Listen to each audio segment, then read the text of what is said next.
Welcome back दोस्तों। पहले तो 11 और स्ट्रेंजर थिंग्स के लिए एक जबरदस्त लाइक कर दीजिए क्योंकि स्ट्रेंजर थिंग्स का नया सीजन जल्द से जल्द आने वाला है and I am a big fan of Stranger Things and 11। तो खैर मूवी का नाम है एनोला होम्स। ये मूवी कल दोपहर मतलब सितंबर 23 नेटफ्लिक्स में रिलीज हुई है, जिसमें बहुत जबरदस्त कास्टिंग भी है। जैसे मिल्ली बॉबी ब्राउन, पता नहीं इसने 3 नाम क्यों रख लिया, ये काफी है ना। और उसी तरह हमारे सुपरमैन भाई साहब। एक्चुअली WB वाले इस मूवी को अप्रैल में रिलीज करने वाले थे, लेकिन बिकॉज ऑफ कोविड-19 इन्होंने वेट किया और नेटफ्लिक्स सामने आकर इस मूवी को अपने प्लेटफॉर्म में रिलीज कर लिया। तो मूवी के बारे में बात करें तो मूवी एक्स्ट्रा ऑर्डिनरी तो नहीं कह सकता, लेकिन फन वॉचेबल जरूर है। इस मूवी में सस्पेंस है, कॉमेडी है, ड्रामा है और इमोशन भी है। अगर आप मिल्ली के फैन हो तो इस मूवी को जरूर देखना। मोहतरमा ने बहुत जबरदस्त काम किया है। जो भी हो, मूवी बहुत मजेदार थी। स्टोरी की बात करें तो एक लड़की की माँ अचानक से गायब हो जाती है और वो लड़की अपनी माँ को ढूंढने लगती है और यहाँ से इसकी एडवेंचर जर्नी स्टार्ट होती है। इस जर्नी में इसको कई सारे प्रॉब्लम्स आते हैं और उसी तरह ये लड़की एक केस को भी सॉल्व कर देती है। तो एट लास्ट इस लड़की की माँ मिलती है या नहीं, आखिरकार वो कहाँ पर गई थी और इसे क्यों छोड़ के गई थी, इसी पर बेस्ड है ये मूवी। और मूवी में एक जबरदस्त सस्पेंस भी है। तो चलिए बिना टाइम वेस्ट किए आपको इस मूवी की स्टोरी सुना देता हूँ। Let's get start. मूवी की शुरुआत में ही एक लड़की को दिखाया जाता है और इसी का नाम है एनोला होम्स। एनोला हम ऑडियंस को अपनी स्टोरी नरेट करती रहती है। एनोला का माँ का नाम है एडोरिया। एडोरिया को वर्ड से खेलना बेहद पसंद था। ऑफ कोर्स होम्स की फैमिली है, ये लोग कोडिंग में ही बात करते हैं। उसके बाद एनोला हमको ये बताती है कि एनोला को उल्टा लिखा जाए तो अलोन बनता है, मतलब अकेलापन, अकेला। एडोरिया अपनी बेटी को सारा हुनर सिखा दिया था, जैसे फाइट करना, स्पोर्ट्स, पेंटिंग करना, सारा सब कुछ। इवन तो एडोरिया अपनी बेटी को स्कूल तक नहीं भेजा, उसकी पढ़ाई उसी घर में करवा रही थी और वो खुद एक टीचर की तरह एनोला को पढ़ाया करती थी। एनोला के फादर उसके बचपन में ही गुजर गए थे और एनोला के 2 भाई है और वो है शेरलॉक होम्स और माइक्राफ्ट। जब वो दोनों थोड़े बहुत जवान हुए थे तो वो दोनों भी अपना घर छोड़ के चले गए थे और इस घर में ये दोनों ही बच जाते हैं, एनोला और एडोरिया। और उसी तरह ये दोनों बहुत खुश भी रहते थे। एक दिन एनोला ये देखती है, मतलब उसकी माँ अपने कमरे में कुछ औरतों के साथ एक प्लान बना रही होती है और उस वक्त एनोला को अंदर आने नहीं देती, क्योंकि एडोरिया का कहना था कि हर एक इंसान की अपनी अपनी प्राइवेसी होती है और हमें उसकी कदर करना चाहिए। जिस दिन एनोला का बर्थडे होता है, मतलब जिस दिन वो 16 साल की हो जाती है, तो इसकी माँ इसे छोड़ के चली जाती है।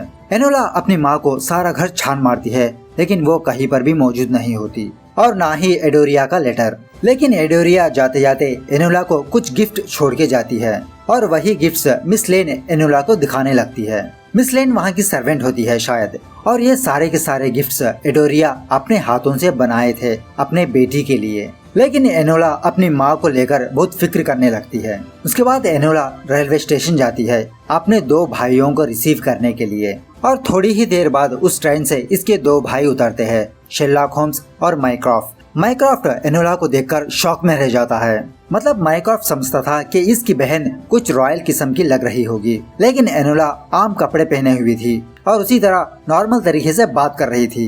ये देखकर माइक्राफ्ट शेरलॉक होम्स से कहता है कि एनोला के पास कोई तहजीब नाम की चीज ही नहीं है। जब शेरलॉक होम्स उस घर में एंटर होता है तो एडोरिया के रूम का जायजा लेने लगता है और ये डिटेक्ट करता है कि एडोरिया को किसी ने किडनैप नहीं किया। एडोरिया अपने मर्जी से इस घर से चली गई है और एडोरिया ने ऐसा क्यों किया है, यही इनको फाइंड आउट करना है। जब माइक्राफ्ट और शेरलॉक होम्स ये दोनों अपनी माँ को लेकर बात कर रहे थे तो एनोला चोरी चुपके इन दोनों की बातें सुनती रहती है और उसी में माइक्राफ्ट एनोला को तहजीब सिखाना चाहता है और इसके लिए माइक्राफ्ट एक लेडी को अपने घर बुलाता है और इस लेडी का नाम है मिस हैरिसन और एक हेडमिस है, मतलब स्कूल की हेडमास्टर। जब हैरिसन एनोला को देखने आती है तब एनोला हैरिसन के स्कूल को घटिया बताने लगती है, जिसकी वजह से हैरिसन को बहुत गुस्सा आता है और एनोला को एक थप्पड़ लगा देती है। और हैरिसन भी समझती है कि एनोला के पास कोई तहजीब नाम की चीज ही नहीं है। तो एनोला फौरन दौड़ते हुए अपने 2 भाइयों के पास आती है और इन दोनों से रिक्वेस्ट करती है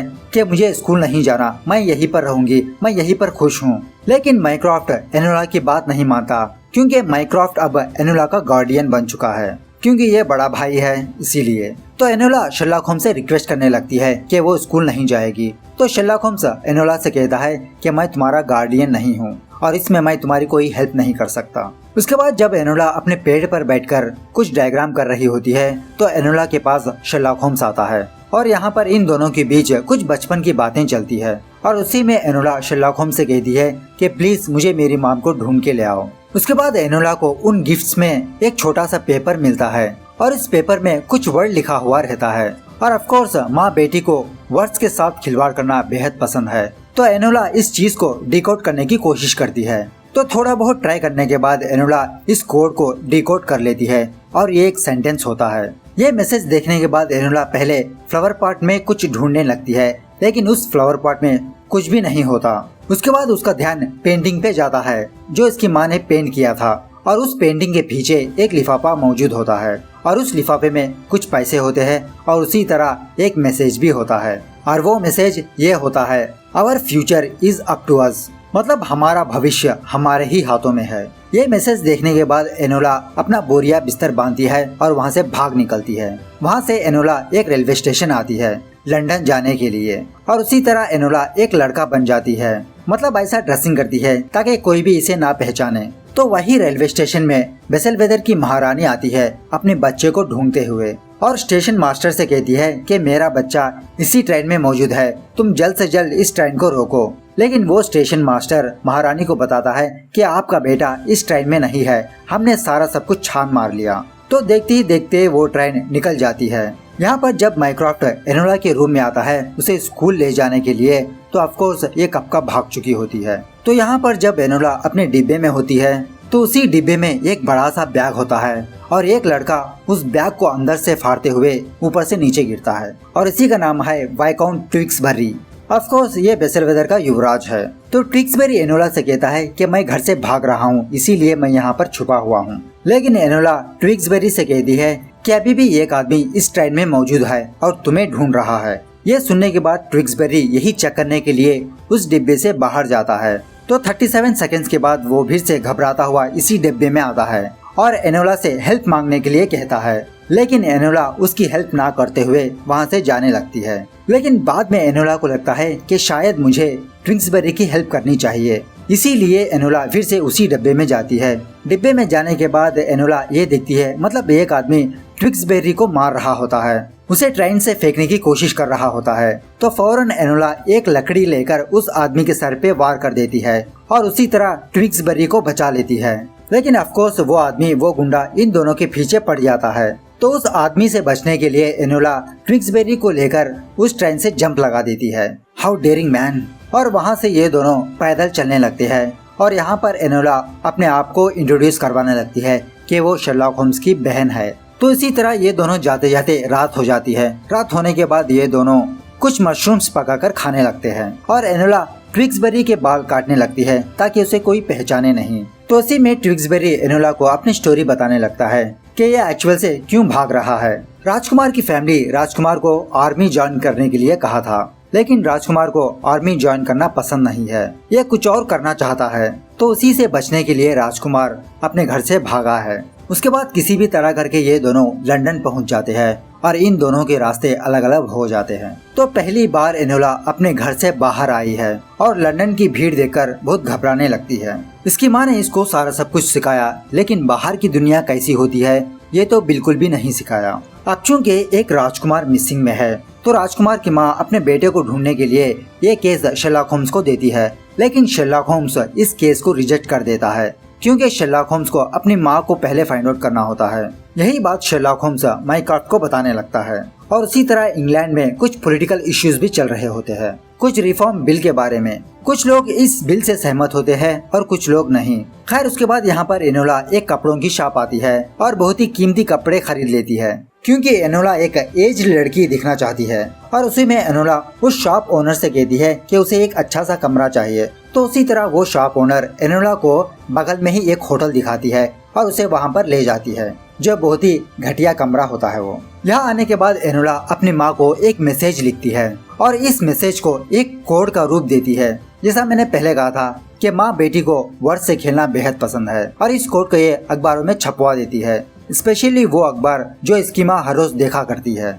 तो एडोरिया हमेशा एक एड्रेस को हमेशा खत लिखा करती थी। तो एक दिन एनोला चोरी चुपके उस एड्रेस को रिमेम्बर कर लेती है और इसी एड्रेस को ट्रेस करते हुए एनोला एक औरत के पास जाती है और ये औरत कुछ लड़कियों को कराटे वगैरह सिखा रही होती है। ये औरत एनोला को देखते ही समझ जाती है कि एक्चुअल से ये कौन है और एनोला इस औरत को अपनी माँ के बारे में पूछती है कि इसकी माँ कहाँ पर है और क्या कर रही है। तो वो औरत एनोला से कहती है कि मुझे पता नहीं तुम्हारी माँ कहाँ पर है, लेकिन जहाँ पर भी है वो बहुत जरूरी काम में है, वो तुम्हारे सामने नहीं आ सकती, तुम्हारी भलाई इसी में है कि तुम यहाँ से चली जाओ। और एनोला इस औरत को देखते ही समझ जाती है कि उस दिन उस मीटिंग में इसकी माँ के साथ ये औरत भी मौजूद थी। तो वो औरत वहाँ से जाने के बाद एनोला उसी कमरे में कुछ बारूद वगैरह देखती है और यही बारूद वो उस दिन अपने माँ के कमरे में भी देखा था जिस दिन वो मीटिंग चल रही थी। और जिस दिन मीटिंग चल रही थी एनोला ने एक वर्ड सुना था और वो है लाइम हाउस लेन, और उसी को ट्रैक करते हुए एनोला यहाँ पर आ जाती है। इस एरिया में आने के बाद एनोला एक कमरे में एंटर होती है और इस कमरे में बहुत सारा बारूद भरा हुआ रहता है और उसी तरह बारूद बनाने का सामान भी। ये देखकर एनोला समझ जाती है कि इस बारूद को इसकी माँ ने ही बनाया था, क्योंकि एडोरिया ने एनोला को ये भी सिखाया था कि एक्सपेरिमेंट और बारूद कैसे बनाते हैं। और एनोला को वहीं पर एक पेपर मिलता है जिससे एनोला समझ जाती है कि लंदन में एक बहुत बड़ा ब्लास्ट होने वाला है और इसके पीछे इसकी माँ का हाथ हो सकता है। कि तभी उसी वक्त वहाँ पर वो गुंडा आ जाता है और एनोला को मारने की कोशिश करता है और उसी तरह राजकुमार के बारे में पूछने लगता है। तो एनोला इस गुंडे से कहती है कि मुझे पता नहीं ट्विंक्सबरी कहाँ पर है। तो खैर इस तरह से इन दोनों के बीच बहुत हाथापाई होने लगती है। ऑफ कोर्स एनोला को कराटे भी आती है। तो इस तरह से ये दोनों लड़ते लड़ते उसी रूम में चले जाते हैं, लेकिन एनोला वहाँ पर ब्लास्ट कर देती है और उस आदमी को चकमा देकर वहाँ से भाग निकलती है। तो अपने रूम में आने के बाद एनोला अपना माइंड चेंज कर लेती है। पहले इसका मिशन था कि इसकी माँ को ढूंढना, लेकिन अब इसका मिशन है राजकुमार को ढूंढना, राजकुमार को बचाना। उसके बाद एनोला एक विधवा बन जाती है, मतलब ऐसा हुलिया बना लेती है। एनोला का मानना होता है कि ये लोग विधवा को अपशगुन मानते हैं और विधवा के सामने कोई भी नहीं आता। तो लोगों से बचने के लिए एनोला ने ये हुलिया बनाया है और महारानी से मिलने के लिए जाती है। पहले तो महारानी एनोला को देखकर दफा होने के लिए कहती है, लेकिन एनोला महारानी को ये बताती है कि शर्लॉक होम्स ने इसे भेजा है और ये शर्लॉक होम्स की असिस्टेंट है। ये सुनने के बाद महारानी एनोला से पूछती है कि शर्लॉक होम्स ने हमारा केस एक्सेप्ट कर लिया। तो एनोला कहती है हाँ, और इसीलिए मुझे यहाँ पर भेजा है। कि तभी पीछे से लेस्टार्ड आता है और ये एक पुलिस वाला होता है और लेस्टार्ड भी राजकुमार के केस को इन्वेस्टिगेशन कर रहा होता है। तो इन दोनों की बकबक सुनकर महारानी इन दोनों को बाहर दफा होने के लिए कहती है। इस तरह से ये दोनों अपना मुंह काला करके महल से बाहर आ जाते हैं और यहाँ पर एनोला लेस्टार्ड को अपना झूठा नाम बताती है और उसी तरह महारानी को भी। उसके बाद शर्लॉक होम्स से ट्रेस करते हुए इस औरत के पास आता है और अपनी माँ के बारे में पूछने लगता है। तो सेम उस औरत का यही जवाब होता है कि वो नहीं जानती कि एडोरिया कहाँ पर है और शर्लॉक होम्स को ये भी बताती है कि एनोला इसके पास आई थी। तो दूसरी तरफ माइक्रॉफ्ट लेस्टार्ड से मुलाकात करता है और एनोला को ढूंढ के ले आने के लिए कहता है। इसके लिए ये मुंह मांगी रकम देने के लिए तैयार है। अब लेस्टार्ड लालची आदमी होता है तो वो एनोला को ढूंढने के लिए निकल जाता है। जब एनोला राजकुमार के ट्री हाउस जा रही होती है तो रास्ते में इसको एक टूटी हुई ढाली दिखती है। मतलब पिछली मुलाकात में राजकुमार ने एनोला से कहा था कि एक्सीडेंटली इसके ऊपर एक टूटी हुई ढाली गिर रही थी, लेकिन ये बच गया। तो एनोला इस ढाली को देखकर समझ जाती है कि ये कोई एक्सीडेंट नहीं है, इस ढाली को जानबूझकर काटा गया है और राजकुमार को कोई मारना चाहता है। तो खैर थोड़ी दूर जाने के बाद एनोला को राजकुमार का ट्री हाउस दिखता है। यहाँ पर राजकुमार के कई सारी चीजें होती है। मतलब राजकुमार अपना सारा का सारा टाइम यहीं पर बिताया करता था और यहीं पर इसने भागने का प्लान भी बनाया था। कि तभी वहाँ पर राजकुमार की दादी आती है, लेडी ट्विक्सबरी, और दादी एनोला को अभी भी एक विधवा ही समझ रही होती है और उसी तरह एनोला को इंग्लैंड के बारे में कुछ बातें बताने लगती है कि धीरे धीरे इंग्लैंड चेंज होता जा रहा है, इसे हमें बचाना चाहिए, इसकी रक्षा करना चाहिए और ये काम ट्विक्सबरी के हाथों में है। तो खैर फाइनली एनोला राजकुमार को ढूंढ लेती है। राजकुमार एक फूलों की शॉप में काम कर रहा होता है और ट्विक्सबरी को बताने लगती है कि तुम्हारी जान को खतरा है और वहाँ से उसे अपने होटल ले आती है, मतलब उसकी जान बचाने के लिए। तो उसी कमरे में राजकुमार कुछ न्यूज़पेपर्स देखता है और इसके बारे में एनोला को पूछता है। तो एनोला राजकुमार को बताने लगती है कि मैं मेरी माँ का मैसेज का इंतजार कर रही हूँ। कुछ दिनों पहले मैं अपनी माँ को अखबार के थ्रू एक मैसेज भेजा था और हर रोज मैं उसी का इंतजार कर रही हूँ। और एनोला राजकुमार को ये भी बताती है कि इसकी माँ इसे छोड़ के चली गई है और उसे ही ढूंढने के लिए ये लंदन आई है। इस तरह से ये दोनों बात कर रहे होते हैं कि तभी वहाँ पर लेस्ट्राड आ जाता है, क्योंकि माइक्रोफ्ट ने कहा था कि एनोला को पकड़ो। तो ये दोनों अपने कमरे में जाकर दरवाजा बंद कर लेते हैं, लेकिन एनोला राजकुमार को कहती है कि तुम यहाँ से जल्द चले जाओ, अगर तुम पकड़े चले गए तो तुम्हारी जान को खतरा हो सकता है। तो एनोला जबरदस्ती राजकुमार को वहाँ से भेज देती है और लेस्ट्राड उस दरवाजे को खोल के अंदर आ जाता है और इस तरह से एनोला लेस्ट्राड के हाथ लग जाती है और लेस्ट्राड एनोला को माइक्रोफ्ट के हवाले कर देता है। जब एनोला माइक्रोफ्ट के पास आ जाती है तो माइक्रोफ्ट एनोला को फौरन स्कूल ले जाने लगता है। तो एनोला माइक्रोफ्ट से बहुत गिड़गिड़ाने लगती है कि मेरी जिंदगी मुझे जीने दो, मैं स्कूल जाना नहीं चाहती, मैं अपने हक की जिंदगी जीना चाहती हूँ। लेकिन माइक्रोफ्ट एनोला से कहता है कि तुम मेरी जिम्मेदारी हो, मैं तुम्हारा गार्डियन हूँ और तुम्हें स्कूल जाना ही पड़ेगा। इस तरह से माइक्रोफ्ट जबरदस्ती एनोला को स्कूल भेज देता है और इस स्कूल में सच में बहुत ही स्ट्रिक्ट रूल्स होते हैं। यहाँ पर इन लड़कियों को ये सिखाया जाता है कि कैसे बात करना है, कैसे खाना है, कैसे चलना है, कैसे बात करना है, कैसे पहनना है, सारा सब कुछ जैसे रॉयल फैमिली की लड़कियां करती है। लेकिन ऑफकोर्स ये सारी चीजें एनोला को पसंद नहीं आती और एक दिन खाना खाते वक्त ये बदतमीजी करने लगती है। मिस हैरिसन को गुस्सा आकर एनोला को एक कमरे में बंद कर देती है और बेचारी एनोला रोने लगती है। तो दूसरे दिन शेरलॉक होम्स एनोला से मिलने के लिए उसके स्कूल आता है और शेरलॉक होम्स अपने साथ कुछ अखबार, कुछ न्यूज़पेपर्स लाया हुआ रहता है। ये देखकर एनोला फौरन शेरलॉक होम्स से उस न्यूज़पेपर को छीन लेती है और इन न्यूज़पेपर्स में अपने माँ का मैसेज सर्च करने लगती है, लेकिन उन अखबार में कुछ मैसेज नहीं होता। उसके बाद शेरलॉक होम्स एनोला को उसका बचपन का टॉय देता है। एनोला इसे बचपन में खेला करती थी और इसने इसका नाम रखा था डैश। और उसी तरह शेरलॉक होम्स एनोला को हौसला देने लगता है और अपने भाई का प्यार जताने लगता है और उसी तरह एनोला से ये भी कहता है कि तुम्हारी जिंदगी है, तुम जैसी चाहे जियो, तुम्हारा फ्यूचर तुम्हारे हाथ में है और माँ को तुम पर बहुत फख्र है और मुझे भी। इस तरह से कहकर शेरलॉक होम्स वहाँ से चला जाता है। तो उसी दिन एनोला को माइक्रोफ्ट की तरफ से एक बड़ा सा पार्सल आता है, एक बड़ा सा बास्केट आता है। जब एनोला उस बड़े से बास्केट को ओपन करती है तो उसमें राजकुमार होता है, ट्विंक्सबेरी, और ट्विंक्सबेरी एनोला को बचाने के लिए यहाँ पर आया है और इस तरह से ये दोनों भागने का प्लान बनाते हैं। और इस बार एनोला उस बास्केट में बैठ जाती है और राजकुमार उस बास्केट को खींचते हुए बाहर ले जा रहा होता है कि तभी मिस हैरिसन राजकुमार को रोक देती है और उसे पूछने लगती है कि कौन हो तुम, कहाँ से आए हो, क्या परमिशन है तुम्हारे पास यहाँ पर आने का, और क्या है इस बास्केट में। तो राजकुमार मिस हैरिसन से कहता है कि ये गिफ्ट आपके लिए है, माइक्रोफ्ट ने आपके लिए भेजा है।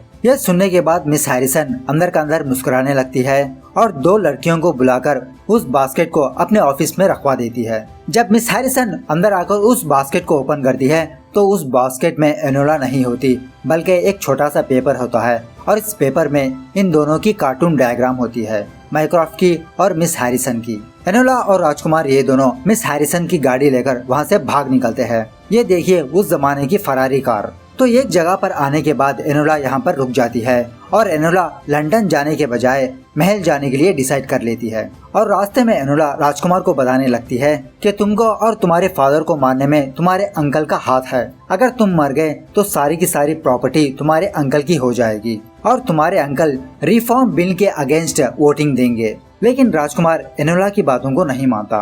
तो खैर रात होने के बाद ये दोनों महल में जाते हैं, लेकिन महल में एक शख्स भी मौजूद नहीं होता, इवन दो राजकुमार की माँ भी नहीं होती। ये देखकर राजकुमार को शक होने लगता है। धीरे धीरे ये दोनों महल के अंदर एंटर होते हैं कि तभी अचानक से इन दोनों पर फायरिंग होना शुरू होती है और इन दोनों पर फायरिंग करने वाला और कोई नहीं, यही इंसान होता है, मतलब यही गुंडा इंसान। तो फिर से यहाँ पर एनोला और इस गुंडे के बीच बहुत हाथापाई होती है और इसी हाथापाई में एनोला जख्मी भी हो जाती है। लेकिन आखिरकार एनोला इस गुंडे को मार ही देती है और एनोला उस गुंडे से पूछती है कि आखिरकार किसने तुम्हें यहाँ पर भेजा है। तो वो गुंडा एनोला से कहता है मैं इंग्लैंड के लिए काम करता हूँ। इस तरह से कहने के बाद उस गुंडे की मौत हो जाती है कि तभी दूर से एक इंसान इनकी तरफ आता हुआ नजर आता है, जो अपने हाथ में लकड़ी पकड़ा हुआ रहता है। वो और कोई नहीं राजकुमार की दादी होती है और ये बुढ़िया नीचे से गन उठाती है और राजकुमार पर फायर कर देती है। और दादी अपने पोते को इसलिए मरवाना चाहती है, अगर ये राजा बना तो रिफॉर्म बिल के हक में वोटिंग देगा। और इस बुढ़िया का मानना ये होता है कि ये चीज इंग्लैंड को बिगाड़ के रख देगी, इसीलिए ये बुढ़िया अपनी इज्जत बचाने के लिए अपनों को ही मरवाना चाहती है।